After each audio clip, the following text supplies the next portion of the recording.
السلام علیکم ناظرین، امید کرتا ہوں آپ تمام لوگ خیر و عافیت سے ہوں گے۔ ہمارا آج کا ٹاپک روزہ افطار کرنے کی دعا۔ حضرت عبداللہ بن عمر رضی اللہ تعالیٰ عنہ سے روایت ہے کہ نبی صلی اللہ علیہ وآلہ وسلم جب روزہ کھولتے تو فرماتے، یعنی پیاس کا خاتمہ ہوا، رگیں تر ہو گئیں، اور اگر اللہ نے چاہا تو روزے کا اجر و ثواب بھی ملے گا۔ معزز ناظرین، اس حدیث مبارکہ کو امام ابو داؤد اور امام نسائی رحمۃ اللہ علیہ نے اپنی سنن میں نقل کیا ہے، جس میں ان بعض کلمات کا بیان ہے جو بوقت افطار رسول دو عالم صلی اللہ علیہ وآلہ وسلم ادا فرماتے تھے۔ الحمدللہ ہم سب بخوبی واقف ہیں کہ رمضان المبارک میں روزے رکھنا اہم ترین عبادت ہے۔ دین اسلام کے 5 بنیادوں میں سے ایک بنیاد ہے۔ رسول رحمت صلی اللہ علیہ وآلہ وسلم کے فرمان کے مطابق اللہ رب العزت نے یہ فرما کر کے روزہ میرا ہے اور اس کا اجر بھی میں خود ہی دوں گا، اس کے مرتبے اور منزلت کو 2 چند کر دیا ہے۔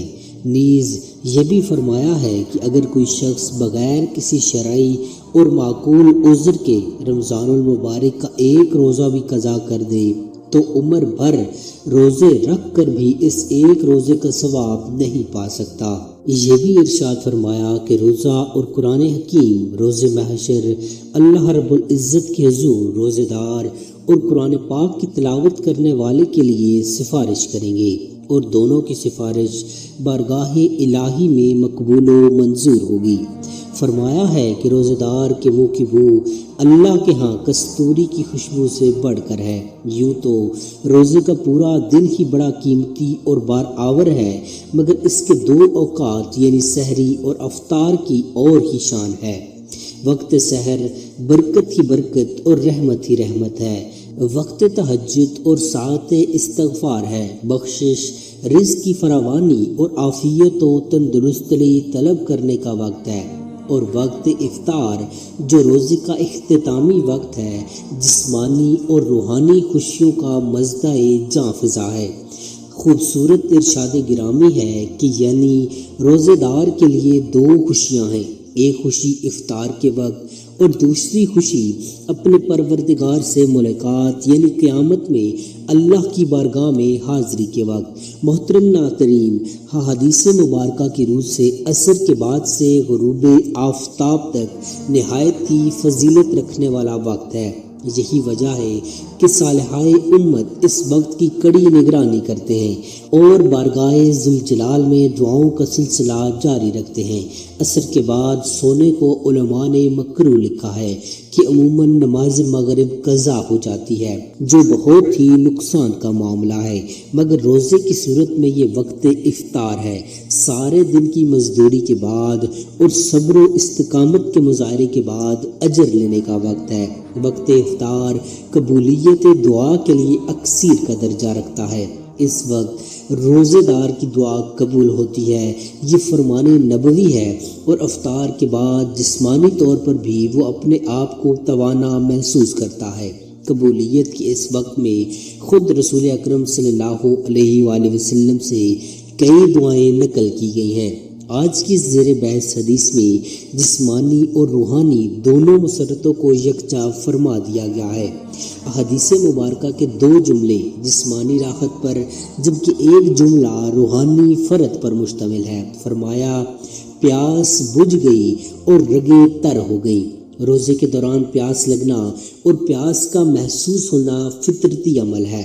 اس طرح قلت غذا کی بنا پر رگوں کا خشک ہو جانا بھی بعید از قیاس نہیں، لہٰذا اس بات کے اظہار میں کوئی حرج نہیں کہ بوقت افطار پیاس کے بجھ جانے کا ذکر کیا جائے اور رگوں کے خشک ہو جانے کے بعد افطار کرنے کی وجہ سے ان کے تر ہونے کی بات زبان پر آ جائے، بلکہ یہ ایک طرح کا شکر ہے کہ ہمارے رب کریم نے ہماری جسمانی کمزوریوں کے ازالے کے لیے کتنی ہی نعمتیں عطا فرما رکھی ہیں، جن میں سے ایک پانی بھی ہے کہ اسے نوش جاں کرنے سے پیاس اور خشکی کا خاتمہ ہو جاتا ہے۔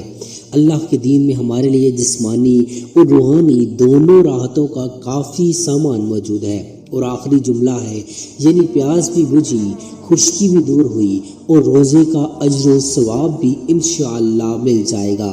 اس کے علاوہ کچھ اور دعاؤں کا تذکرہ بھی انشاءاللہ خالی از فائدہ نہیں ہوگا۔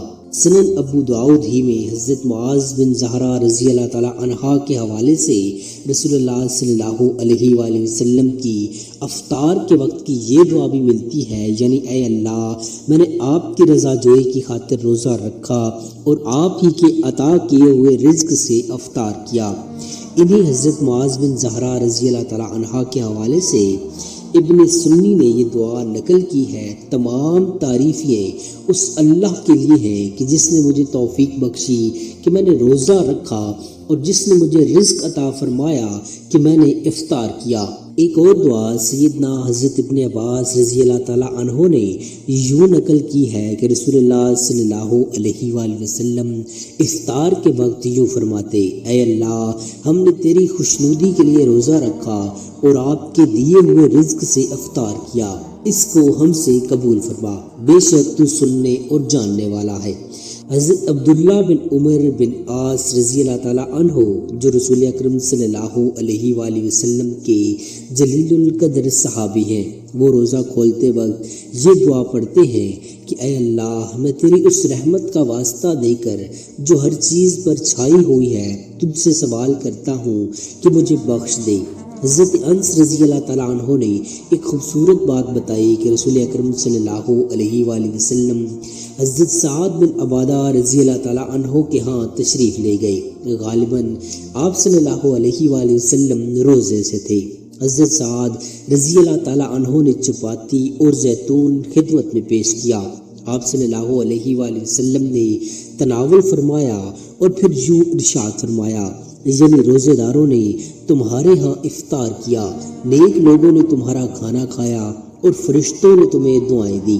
معلوم ہوا کہ افطار کرانے والے کے لیے بھی دعا کی جانی چاہیے، اور ساتھ ہی یہ بھی چاہیے کہ افطاریاں وقت افطار کی اہمیت کو کم نہ کرنے پائیں۔ قبل از افطار کے 2-4 منٹ دعا ضرور کرنی چاہیے۔ اللہ تعالیٰ ہمیں روزے کی حقیقت عطا فرمائے اور ہماری دعائیں قبول فرمائے، آمین۔ امید کرتا ہوں آپ کو ہماری آج کی ویڈیو پسند آئی ہوگی۔ مزید ایسی انفارمیٹیو ویڈیوز دیکھنے کے لیے چینل کو سبسکرائب کر لیجئے۔ جزاک اللہ خیرہ۔